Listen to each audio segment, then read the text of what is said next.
Olá pessoal, eu sou a professora Ana Paula e vim aqui hoje dar algumas dicas para vocês de como desenvolver o raciocínio lógico. Bom, mas antes da gente começar a dar essas dicas, a gente pode se perguntar, tá, mas para que eu preciso desenvolver o meu raciocínio lógico ou por que eu preciso desenvolver esse raciocínio? Bom, o raciocínio lógico, ele está incluído em várias áreas da nossa vida, inclusive em áreas que a gente nem pensa. Por exemplo, quando você vai fazer uma entrevista de emprego, em que você passa por testes de aptidão, sempre tem algumas partes que envolvem raciocínio lógico, em que eles estão testando a tua capacidade de pensar logicamente. Ou quando você vai, por exemplo, tirar carteira de motorista, também existe uma parte do processo em que esse tipo de raciocínio está sendo testado, está sendo avaliado e tal. E se você em algum momento da tua vida pensa, por exemplo, em prestar algum concurso público, o raciocínio lógico pode não cair diretamente em uma questão, mas com certeza ele está envolvido dentro das questões que estão lá, e ter um raciocínio lógico desenvolvido pode te ajudar a conseguir deduzir qual é uma resposta correta, por exemplo, ou alguma coisa nesse sentido, ok? Então, de fato, o raciocínio lógico é uma coisa que a gente vai precisar para o resto da vida, então é muito importante vocês conseguirem ir desenvolvendo ele à medida que o tempo passa. E uma coisa que é muito importante é o seguinte: o raciocínio lógico é uma coisa que a gente desenvolve com o tempo, é um treinamento, é um exercício. É cada dia você conseguir melhorar um pouco mais e alcançar uma coisa nova, um passo além. Então é muito importante que vocês comecem desde já a fazer esse exercício, beleza? Bom, vamos lá, nossa primeira dica. Ler e escrever. Parece bobo falar isso, né? Mas essa é uma dica muito importante porque assim, quando a gente lê várias coisas, a gente começa a melhorar a nossa capacidade de compreensão, de entender o que está sendo dito. E ao mesmo tempo, a gente desenvolve o nosso pensamento crítico. E isso são coisas muito importantes quando a gente fala de raciocínio lógico. Porque você precisa entender uma situação para poder analisar ela, e a tua capacidade de ser crítico com relação a ela é que vai te ajudar a decidir qual é a melhor atitude a tomar ou qual a atitude mais lógica a ser tomada mediante aquilo. E escrever também é uma coisa muito importante, porque escrevendo a gente consegue organizar as nossas ideias. Então, a gente desenvolver a forma como a gente expressa o que a gente está pensando, tá? E quando a gente fala em leitura, é importante tanto ler livros, e livros diferentes às vezes do que a gente está habituado a ler, como também ler revistas, ler jornais, estar atualizado do que está acontecendo, tá ok? Então fica aí a nossa primeira dica: ler e escrever. Bom, a segunda dica muita gente gosta, né? São jogos.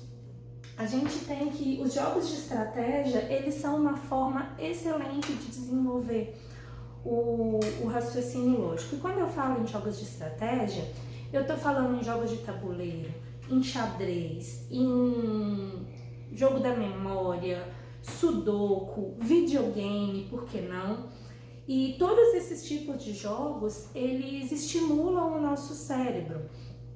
E é importante também, se você tem sempre o hábito de jogar o mesmo jogo, por exemplo, é importante variar, para que você desenvolva diferentes áreas do teu cérebro e diferentes formas de raciocínio.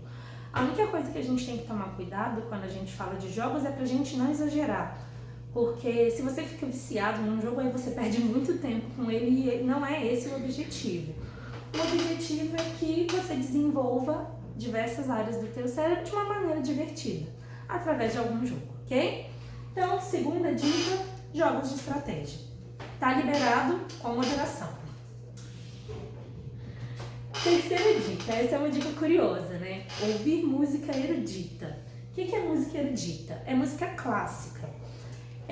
Alguns estudos dizem que música clássica, ela desenvolve e ativa diferentes partes do cérebro, com a qual a gente não está tão acostumado a trabalhar, digamos assim. Ele faz o teu cérebro deixar de ser preguiçoso. Então, fica aí uma dica. Às vezes, se você tem o hábito de ouvir música estudando, por exemplo, faz um teste, bota uma música clássica lá um dia, quem sabe isso não vai ajudar a abrir a tua cabeça e a conseguir ter uma aprendizagem mais efetiva, beleza? Então, terceira dica, ouvir música erudita. Vamos para nossa quarta dica, ó. Essa é uma dica para a vida, né, gente? Ter uma boa alimentação e praticar exercícios físicos.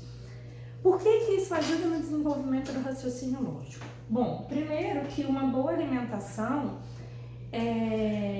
existem alimentos que ajudam o nosso cérebro a trabalhar melhor. Por exemplo, alimentos que contêm ômega 3, eles estimulam o funcionamento do nosso cérebro. Por exemplo, nozes, óleos vegetais e vários tipos de peixe, por exemplo. Assim como alimentos que contêm a vitamina, deixa eu olhar o nome aqui, gente, peraí. A vitamina B9, que ela está presente normalmente em verduras, em legumes, em vísceras de animais. Essa vitamina ela ajuda muito com a memória, principalmente. Então, ter uma boa alimentação de fato pode ajudar o raciocínio lógico de vocês, assim como evitar, por exemplo, alimentos que contêm gordura trans, gordura saturada, porque eles pioram o desempenho mental, beleza? E exercícios físicos também são importantes, porque quando a gente faz exercício físico, a gente aumenta o fluxo sanguíneo no cérebro. E isso ajuda o cérebro a trabalhar melhor e tal, ok? Então, a nossa quarta dica seria ter uma boa alimentação e praticar exercícios físicos. Quinta dica, exercitar a mente. Bom, exercitar a mente, tá, o que você quer dizer com isso? Eu acho que a gente pode resumir essa dica no seguinte sentido: desafie-se, saia da sua zona de conforto com coisas pequenas. Por exemplo, todos os dias você está acostumado a escovar o dente com a tua mão direita. Comece a tentar escovar com a mão esquerda, você vai estar ativando partes diferentes do teu cérebro. Um dia pegue, se você é destro, tente escrever um pouco com a mão esquerda e vê o que acontece. Vai sair uma letra feia? Vai. Mas você vai estar desenvolvendo uma parte nova do teu cérebro que está um pouquinho mais adormecida, já que não é um lado que você utiliza tanto. Quando você estiver tomando banho, você está acostumado, tem uma certa ordem em que a gente já se ensaboa, tenta inverter. Se você começa ensaboando os braços e depois as pernas, começa das pernas. Se você começa do lado direito, começa do lado esquerdo, tá? Jogos também são uma maneira de tentar jogar diferentes jogos e não sempre o mesmo jogo sempre. É uma maneira interessante de você exercitar a sua mente também. E também conversar com novas pessoas. Às vezes a gente fica muito fechado no nosso ciclo de amizades e tal. Conhecer novas pessoas, melhorar até a habilidade de carisma, vamos dizer assim, conversando com novas pessoas, também traz pra gente uma nova forma de melhorar o nosso raciocínio lógico, porque a gente vai estar lidando com pessoas diferentes e com opiniões diferentes das nossas, ok? Então a dica 5 é exercite a sua mente, mas ela é basicamente saia da sua zona de conforto, beleza? E uma dica extra é organize-se. A gente sabe que hoje em dia está tudo muito tumultuado, a gente tem muito trabalho, tem que estudar, e aí agora tá mandando eu jogar ainda, como que eu vou encaixar isso na minha vida? Organize-se, tenha um horário para estudar, tenha uma boa noite de sono, tenha horários de alimentação corretos, exercite-se e no seu tempo livre tente fazer algumas dessas coisas que a gente falou, que leia um bom livro e por aí vai, ok, pessoal? Bom, é isso, espero ter ajudado vocês aí e até a próxima, tchau, tchau!